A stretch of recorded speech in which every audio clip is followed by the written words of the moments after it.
Alors, actu sur Presse Citron, cette décision chez Ford déterminera son avenir dans l'électrique. Pareil double chez Ford au sujet des batteries électriques. Un revirement radical comparé à la stratégie choisie l'année dernière. Alors, qu'est-ce qui se passe chez Ford?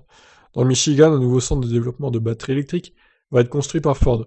Une première étape vers l'indépendance dans la production du composant phare des voitures électriques.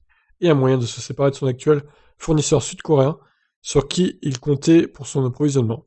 Depuis le lancement de la Mach E, qui a traduit le tournant de Ford dans l'électrification, le constructeur sait que la production de batteries sera un choix déterminant. Jusqu'alors, la marque comptait externaliser la compétence et se reposer sur son fournisseur, mais le vent a changé et Ford a procédé à un véritable revirement. Plutôt que de faire appel à SK Innovation pour son approvisionnement, la firme américaine comptera sur ses propres compétences et usines. Avec les conflits commerciaux américains, les importations des composants sont de plus en plus délicates et un changement à la tête de société a conduit à cette décision. Tesla en avait fait le même constat avec LG, mais son fournisseur est déterminé pour garder leur accord et fera tout pour satisfaire Elon Musk et ses équipes. Depuis septembre 2020 et le Battery Day, le constructeur n'en finit pas d'inciter son partenaire à aller toujours plus loin, tel que l'inciter à s'installer aux États-Unis, mais également en Europe, pour pouvoir proposer une nouvelle chaîne de production locale, de production de batteries nouvelle génération de Tesla. Cela dit, contrairement à Tesla, Ford en est encore à l'étape initiale du développement des batteries. Aucun calendrier n'a été annoncé par la marque pour planifier l'arrivée des nouvelles batteries développées en interne. D'ailleurs, Ford doit encore construire son usine de production spécialisée. Oui, en gros, ils sont énormément en retard, quoi, hein. L'investissement sera important et le développement pourrait prendre du temps, mais Ford se dit prêt et a débloqué le double des fonds qu'il avait prévu au départ pour un montant de 29 milliards de dollars à l'horizon 2025. La voiture autonome fera également partie de l'enveloppe. Ford a présenté son système Blue Cruise récemment. Chez les autres, chez les autres concurrents, locaux pour commencer, General Motors s'est associé à LG pour construire deux usines de batteries aux États-Unis, qui devraient ouvrir fin d'année 2023.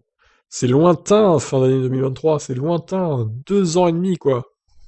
Ils sont complètement largués, tous, hein. Ils ont des années de retard par rapport à Tesla. Ils ont 10 ans de retard, quoi, hein. Peut-être pas 10 ans, on va dire 7-8 ans, quoi. En Europe, Volkswagen a pris les devants, avec l'annonce de ses propres Gigafactory, concurrents de Tesla, prévus pour 2030. Et eux, c'est pareil, hein. Regardez le retard qu'ils ont, 2030. C'est ridicule. Une stratégie plus proche de celle de Ford, mais avec quelques mois d'avance. Comme le rappelle The Verge, la décision de Ford est un véritable revirement. En juillet 2020, il y a moins d'1 an, Ford se posait à l'idée de produire ses propres batteries, mais durant cette période, le PDG Jim Hackett était en place, remplacé depuis par Jim Farley. À l'avis bien différent sur la question en pari double, sur lequel Ford ne pourra plus rebrousser chemin.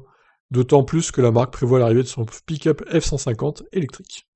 Bon, tout ça, c'est un peu des rigolos, hein. Ces concurrents de Tesla, là. Ils sont pas crédibles, hein. Ils ont 7-8 ans de retard par rapport à Tesla. Honnêtement, Tesla, ils vont tout rafler, hein, dans les prochaines années avec la future compacte à bas prix qui compte sortir, la modèle C ou modèle 2, je ne sais pas comment ils vont l'appeler. C'est la grande question. J'ai hâte de voir la présentation de cette voiture. Je pense que là, ils vont être dans tous les segments possibles, Tesla, et les concurrents n'auront plus que leurs yeux pour pleurer. Voilà. Sur ces notes optimistes pour les concurrents de Tesla, je vous laisse commenter. Ciao.